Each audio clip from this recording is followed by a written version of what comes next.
Hello everyone, this is me Garima Singh. I hope you are doing well. In last lecture, I tell you the crux of this chapter, globalization and the Indian economy. In this chapter, I'm gonna discuss the question and answer of this chapter. Basically, discuss the question and tell you the answer what you should write in it. Kind of hint, or you can just pause when I say and listen it carefully. That will be very helpful for you guys to write down in your answer. Let's move on. Let's start. Basically, move on with the first question. What do you understand by globalization? Explain in your own words. So, globalization means integrating the economy of a country with the economy of other countries under condition of free flow of trade, capital, and movement of person across border. It includes, you can say, increase in foreign trade, export and import of technique of production, and migration of people from one country to another, flow of capital and finance from one to another.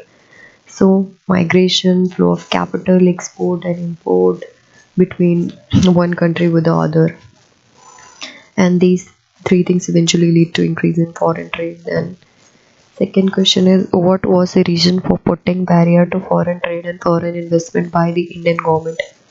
Why did it wish to remove these barriers? Basically, removing barrier from trade and investment is known as liberalization. So the Indian government has put a barrier to foreign trade and foreign investment to protect domestic producers from foreign competition, especially when industry had just begun to come up in the 1950s and 1960s. As at this time, competition from import would have been a death blow to growing industry. Hence, India allowed import of only essential goods. Uh, in new economic policy that was introduced in 1991, the government wished to remove these barriers because it felt that domestic producers were ready to compete with foreign industries. It felt that foreign competition would in fact improve the quality of good produced by Indian industry. So this decision was also supported by powerful international organizations like WTO. Next, how would a flexibility in labor laws help companies? So, flexibility in labor law will help companies in being competitive and progressive by easing upon labor law. Heads can negotiate wages and terminate employment depending on market condition. Then this will lead to increase in the company competitiveness. Next is what are the various ways in which MNCs set up or control production in another country? So, multinational corporation that is MNC set up their factories or production unit close to market where they can get desired type of skilled or unskilled labor at low cost along with other factor of production. After ensuring these condition, MNC set up production unit in the following ways. Then you can write jointly with some local companies of the existing country, then buy the local company and then expanded its production with the help of modern technology. Then you can say they place order for small producer and sell these product under their own brand name to the customer worldwide. Next question is, why do developed countries want developing country to liberalize their trade and investment? What do you think should be developing countries demand in return? Developed countries want developing country to liberalize their trade and investment because then MNC belonging to the developed country can set up factories in less expensive developing nation and thereby increase profit with lower manufacturing cost and same sale price. In my opinion, the developing country should demand in return for some manner of protection of domestic producer against competition from import. Also, charge should be levied on MNC looking to set base in developing nation. Next, the impact of globalization has not been uniform. Explain this statement. The impact of globalization has not been uniform. It has only benefited skilled and professional person in urban, not the unskilled person. The industrial and services sector has much gained in globalization than in agriculture.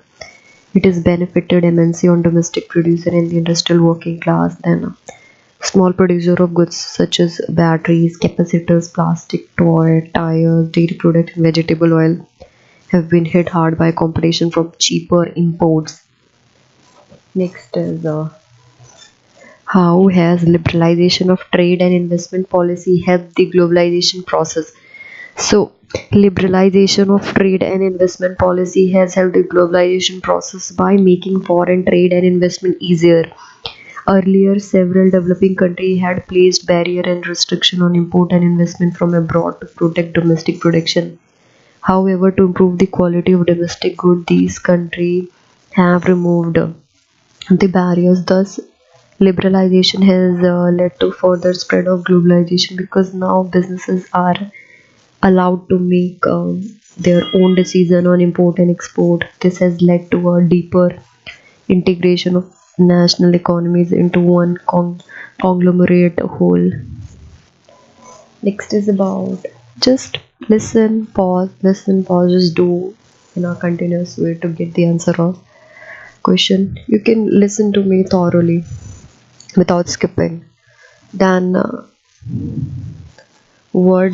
How does foreign trade lead to integration of markets across countries? Explain with an example other than those given in this. So, foreign trade provide opportunity for both producer and buyer to reach beyond the market of their own country. Goods travel from one country to another. Competition among producer of various countries as well as buyer prevail. This foreign trade lead to integration of market across countries. For example, during Diwali season, buyer in India have the option of choosing between Indian and Chinese decorative lights and bulbs.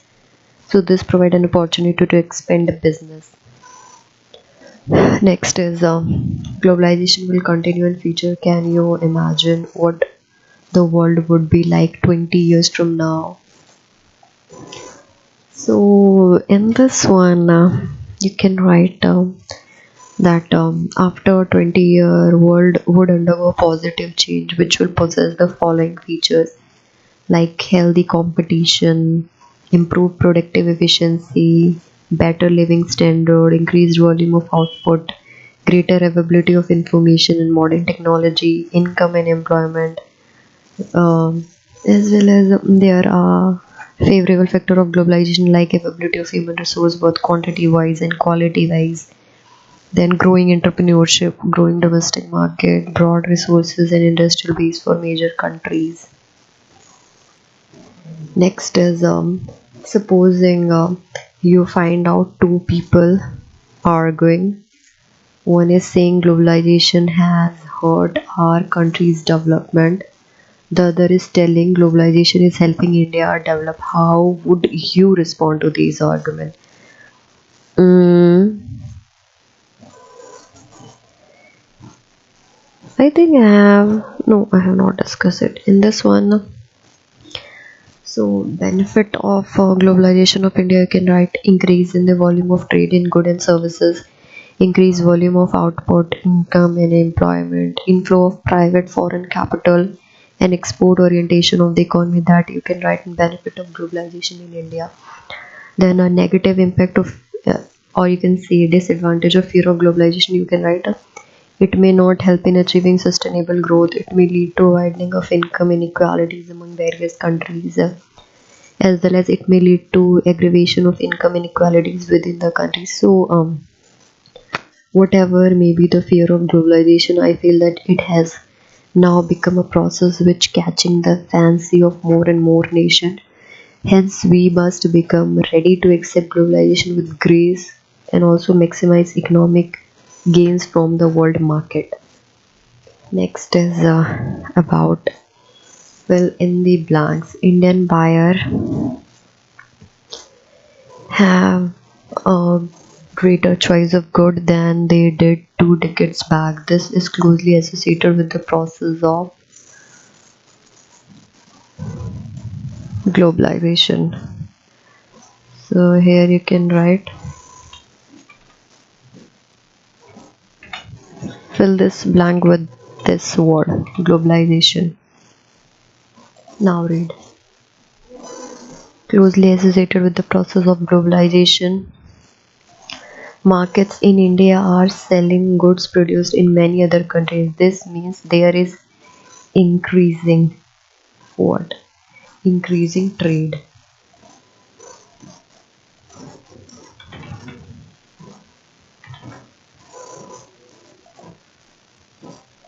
So read again. This means there is increasing trade with other countries. Moreover, the rising number of brands that we see in the market might be produced by MNC in India. MNC are investing in India because you can write here is a long dash, so obviously complete sentence you have to write here. Because of cheaper cheaper production cost.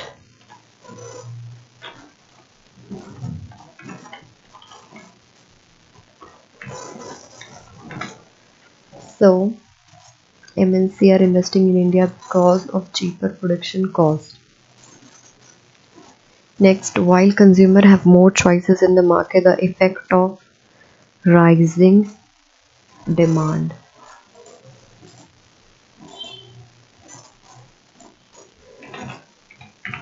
This blank fill with the word demand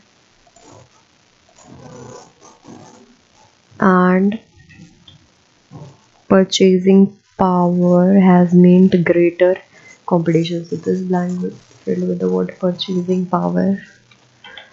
Purchasing power.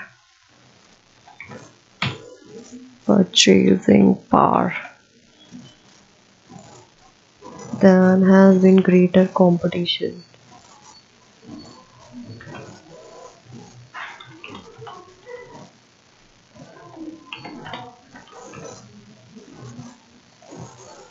Competition. So let's read again with all what I have filled in the blanks. Indian buyer have a greater choice of good than they did 2 decades back. This is closely associated with the process of globalization. Here you can see market in India is selling goods produced in many other countries. This means there is increasing trade with other countries. Moreover, the rising number of brands that we see in the market might be produced by MNC in India. MNC are investing in India because of cheaper production costs. While consumers have more choices in the market, the effect of rising demand and purchasing power has greater competition among the producers. So I have fill in the blanks. Now next move on to the next topic, that is match the following.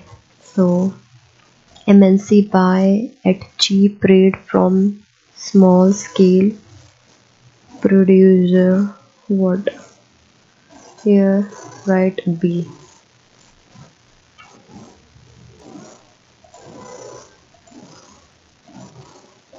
MNC buy at cheaper rate from all producer. What? So it should be garment, footwear, sport item. Next is quota and taxes on import are used to regulate trade. What? It should be trade barrier. E. MNC buy at cheap rate garments, footwear, sports. Then quota. It's E. Trade barriers. Indian companies who have invested abroad. So here is Tata Motor Infosys Renbexy.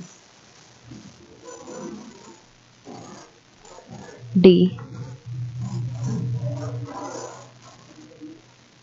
Invested abroad.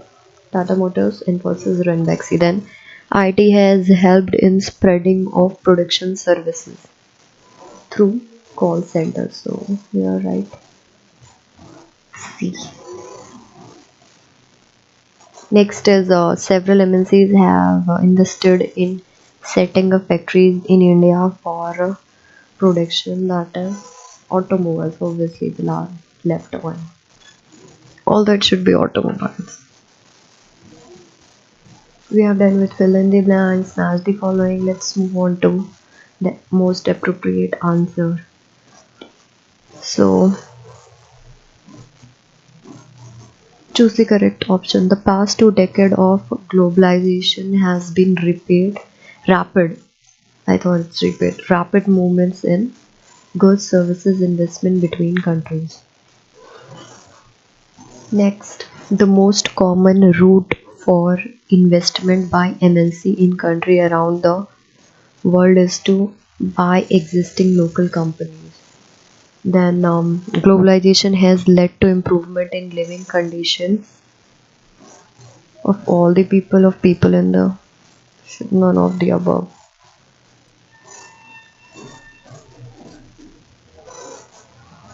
Improve of all the people, basically both, and